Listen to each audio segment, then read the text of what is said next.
got your back. I've accepted a contract. My arm is Shepard's. Uh-huh. Don't know about you, but I'm loyal to more than my next paycheck. Obviously he is too. He's doing this mission gratis. What's your concern? I don't like mercenaries. An assassin is just a precise mercenary. An assassin is a weapon. A weapon doesn't choose to kill. The one who wields it does. Where shall I put my things? I'd prefer someplace dry if anything is available. The area near the life support plant on the crew deck tends to be slightly more arid than the rest of the ship. Ah, an AI. My thanks.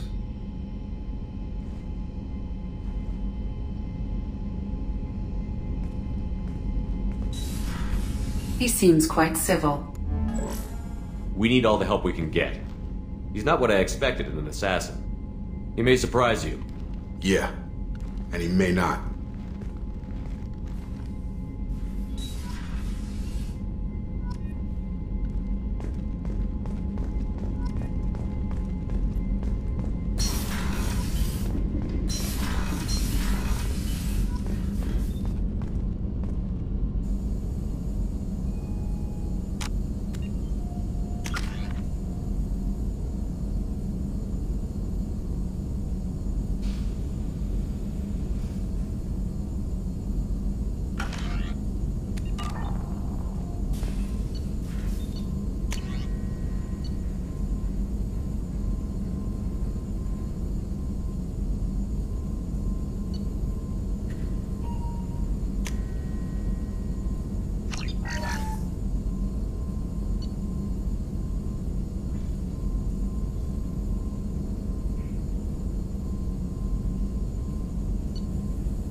I'm surprised by Thane's spiritual side. His psych profile mentioned little of it, and he carries himself with such cold confidence. I'm not sure if I find him scary or sexy. A lot of women like bad boys. Oh, I don't know. Good guys are pretty nice too. Anyway, how may I help you, Commander? Is there anything I should know? You have unread messages at your private terminal. Garrus received some news that put fire in his eyes. Maybe you should speak with him down in the main battery. Anything else, Commander? That'll be all. I'll be here if you need anything.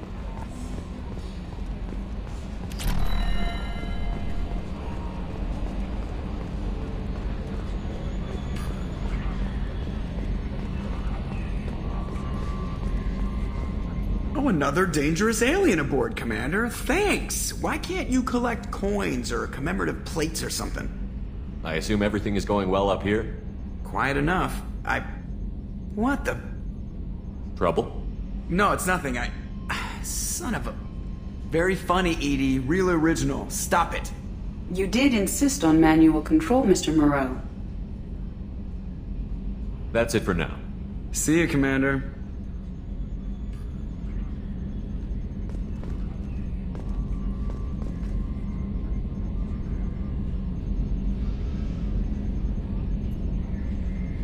Primary systems clear.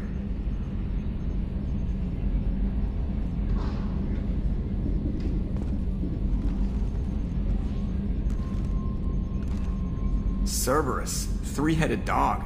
How come it's only led by one guy?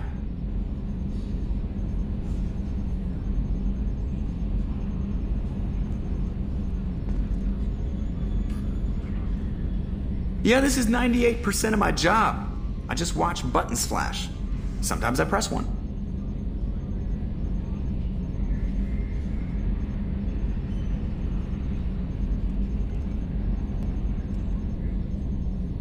Was that button? Nah.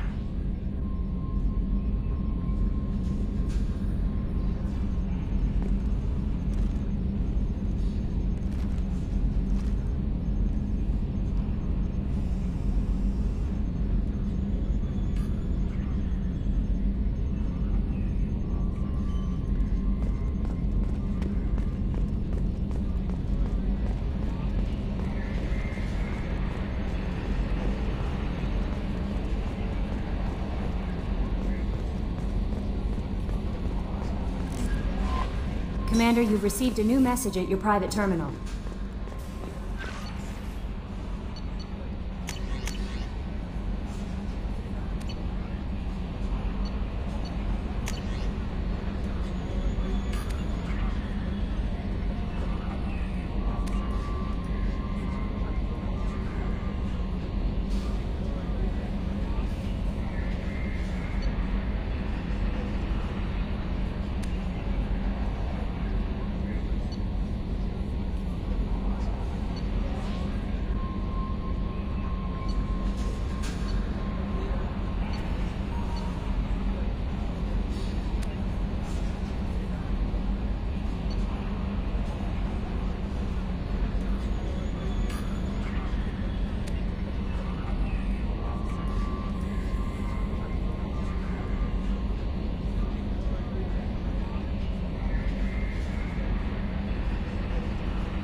Hey, got a minute?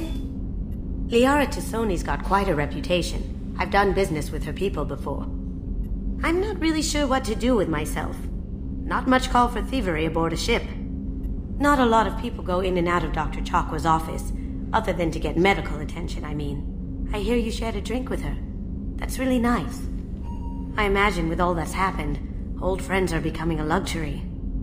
Come back later. I'm sure I'll have more to talk about.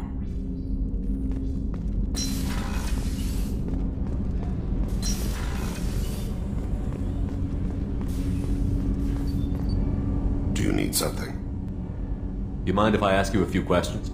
Not at all. We need to have the best equipment possible to take on the collectors. You have any leads I could chase down? My old contact network often located rare equipment for me. Would you like me to get in touch with them? Let's see what they've got.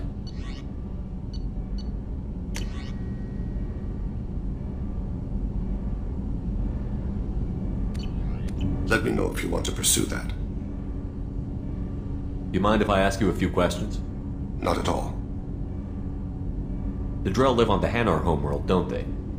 Yes. I know many think the Han are difficult to understand. It's just that they're very formal with those they don't know. We know them quite well. If you ever get close enough to a Hanar that they tell you their soul name, you would find them warm. I thought that Hanar only let very close friends know their soul name. Most of my commissions were for Hanar. I grew close to my regular contacts.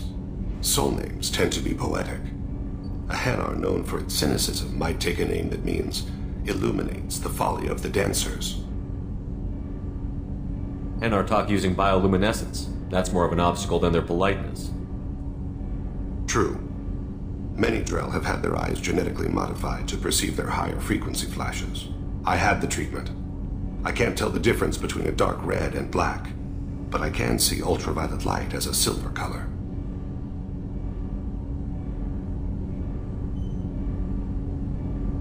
When you pray for the wicked, who exactly are you praying to? That depends on the circumstance. To find my target, I speak with them on Kira, Lord of Hunters. When I act to defend another, Arashu, Goddess of Motherhood and Protection. And when I have taken my target, I speak with Kalahira, Goddess of Oceans and the Afterlife. I didn't know that Drell had many gods. It's one of our older beliefs. Many embrace the Hanar and Kindlers now, or the Asari philosophies. The old ways are dying. There are so many ways to interpret one's place in the universe. Who needs the wisdom of our ancestors? The younger generations don't believe they can help us fathom genetic engineering, orbital strikes, or alien races. Oceans and Afterlife don't seem to have much in common. Consider, the ocean is full of life, yet it is not life as you and I know it. To survive there, we must release our hold on land, accept a new way to live. So it is with the death. The soul must accept its departure from the body. If it can't, it will be lost.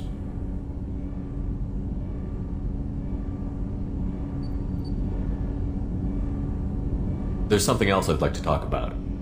Ask. Have a few minutes to talk? Certainly. We haven't had a chance since I joined. When we met you, you said you were dying. Yes. I thought you'd want to know more. You don't have to worry about the rest of the crew. My illness is not communicable, even to other Drell. It's called Kepral syndrome. Are you going to be alright until the end of the mission? I should be fine for another 8 to 12 months. The more time I spend in humid environments, the faster it progresses. I think it's safe to say that by the time my body is incapacitated, we'll be victorious. Or dead. Either way, I won't be a burden to you. What exactly is the problem? My people are native to an arid world. Most of us now live on Kaje, the Hanar homeworld. It's very humid and rains every day. Our lungs can't deal with the moisture. Over time, the tissue loses its ability to absorb oxygen. It becomes harder to breathe. Eventually, we suffocate. Can't they do something about that? The Hanar have funded a genetic engineering program. They should be able to adapt us.